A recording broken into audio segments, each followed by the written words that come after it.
അതിനകത്ത് ഒന്നാമത്തെ കാര്യം ഐസിയിൽ അവർ പറഞ്ഞത് എന്താണെന്ന് ഞങ്ങൾക്ക് മോണിറ്ററിംഗ് കമ്മിറ്റിക്ക് അറിയില്ല. സത്യം, ഐസിയിൽ നടന്നത് എന്താണെന്ന് ഐസിയിൽ ഉള്ള എക്സ്റ്റേണൽ മെമ്പർ അവർ ഇന്നലെ സിറ്റിങ്ങിൽ പങ്കെടുത്തവർ മോണിറ്ററിംഗ് കമ്മിറ്റിക്ക് റിപ്പോർട്ട് തരും.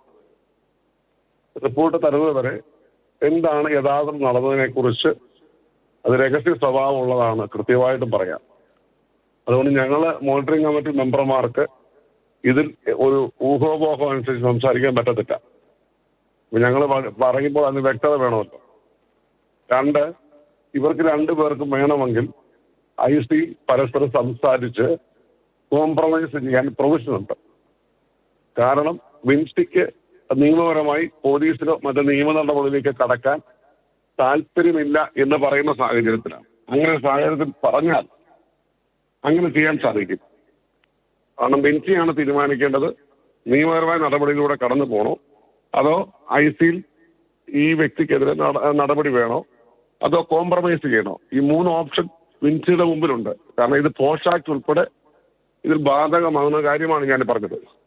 അപ്പോൾ റിട്ടേൺ കംപ്ലൈന്റ് കൊടുത്ത് പോലീസിലേക്ക് ഇത് വേണമെങ്കിൽ ഐസിക്ക് വിടാം. തുടക്കം മുതൽ പറയുന്ന കാര്യം അത്തരത്തിൽ ഒരു നടപടികളിലേക്ക് നിയമ നടപടികളിലേക്ക് നീങ്ങാൻ താല്പര്യമില്ല എന്നാണ്. അവസാന നിമിഷം വരെയും പറഞ്ഞുകൊണ്ടിരിക്കുന്നതും അങ്ങനെ തന്നെയാണ്. പക്ഷെ അങ്ങനെയെങ്കിലും ഇത്തരം ഒരു പരാതി ലഭ്യമായിട്ടുണ്ട് ഈ ഒരു വ്യക്തിക്കെതിരെ എന്നത് ശരിയാണ്. സിനിമാ സംഘടനയ്ക്ക് കിട്ടിയിട്ടുണ്ട്. ആ പരാതിയുടെ അടിസ്ഥാനത്തിൽ സ്ത്രീകൾക്കെതിരെ മോശമായി പെരുമാറിയ ഒരാളെന്നുള്ള നിലയിൽ എന്തെങ്കിലുമൊക്കെ നടപടികൾ ഉണ്ടാവേണ്ടതല്ലേ? ഭാവിയിൽ അത്തരത്തിൽ ഉണ്ടാവാതിരിക്കാൻ അല്ലെങ്കിൽ ഒരു താക്കീത് നൽകാൻ. ഇതിനു മുൻപും പലതരത്തിൽ ചില സമൂഹ മാധ്യമത്തിൽ പ്രചരിക്കുന്ന ഇന്റർവ്യൂകളിലടക്കം സംസാരിക്കുന്ന രീതിയെ കുറിച്ചും എല്ലാവർക്കും ധാരണയുള്ളതാണ്.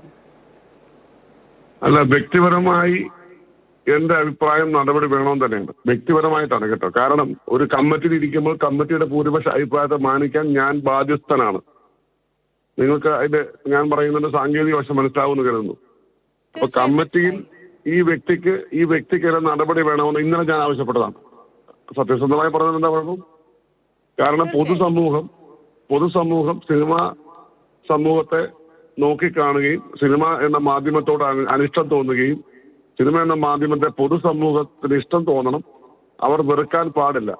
സിനിമ എന്ന് പറയുന്ന മാധ്യമത്തിന് പൊതുസമൂഹത്തോട് അക്കൗണ്ടബിലിറ്റി ഉണ്ട്. മേൽ സാഹചര്യത്തിൽ കുറച്ചു നാളത്തേക്ക് ഇദ്ദേഹത്തെ മാറ്റി നിർത്തുവാൻ നമ്മൾ ശ്രമിക്കണം. അതിനുവേണ്ടി നടപടി എടുക്കണമെന്ന് ആവശ്യപ്പെട്ട ആൾ ഞാനാണ്. പക്ഷേ അത് പരിമിതികളുള്ള ചില സാഹചര്യമുണ്ട്. കാരണം അതിൽ ഐസിക്ക് നടപടി എടുക്കാം. ഐസിയെ മോണിറ്റർ ചെയ്യാൻ മാത്രമേ ഫിലിം ചേംബർ മോണിറ്ററിംഗ് കമ്മിറ്റിക്ക് അധികാരമുള്ളൂ.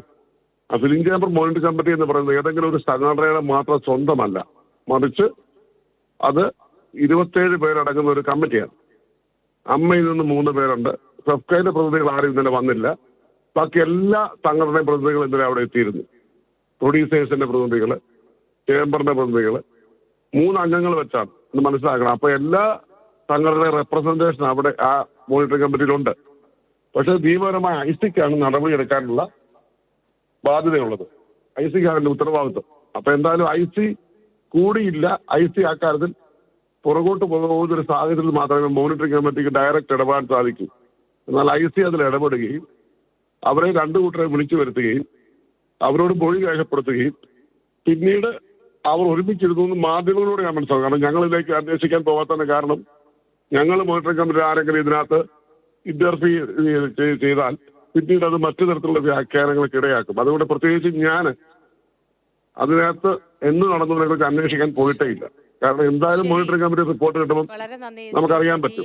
നന്ദിയേട്ടാ, ഒപ്പം ചേർന്നതിന് അഭിപ്രായം പങ്കുവച്ചതിന് ഇരുകൂട്ടരും തമ്മിൽ പ്രശ്നങ്ങളില്ലാതെ ഒത്തുതീർപ്പായി ക്ഷമാപണം നടത്തിയെന്നാണ് പറയുന്നത്. പക്ഷേ അപ്പോഴും എന്ത് നടപടിയാണ് ഈ നടനെതിരെ എടുക്കുക എന്നതാണ് നമ്മൾ ഉറ്റുനോക്കുന്ന ഒരു കാര്യം. ഇത് 2 പേർ, ഒരു സ്ത്രീയും ഒരു പുരുഷനും തമ്മിലുള്ള പ്രശ്നം എന്നതിലപ്പുറം സിനിമാ മേഖലയിൽ ഒരുപാട് ചീത്തപ്പേരിന് കാരണമായ ഒരു പ്രവൃത്തി എന്ന നിലയിൽ കൂടി ഇത് കാണേണ്ടതില്ലേ? അങ്ങനെയെങ്കിൽ എന്ത് നടപടിയായിരിക്കും ഷൈൻ ടോം ചാക്കോയ്ക്കെതിരെ ഈ സിനിമാ സംഘടനകളൊക്കെ എടുക്കുക എന്നതും നമുക്ക് കാത്തിരുന്ന് കാണണം.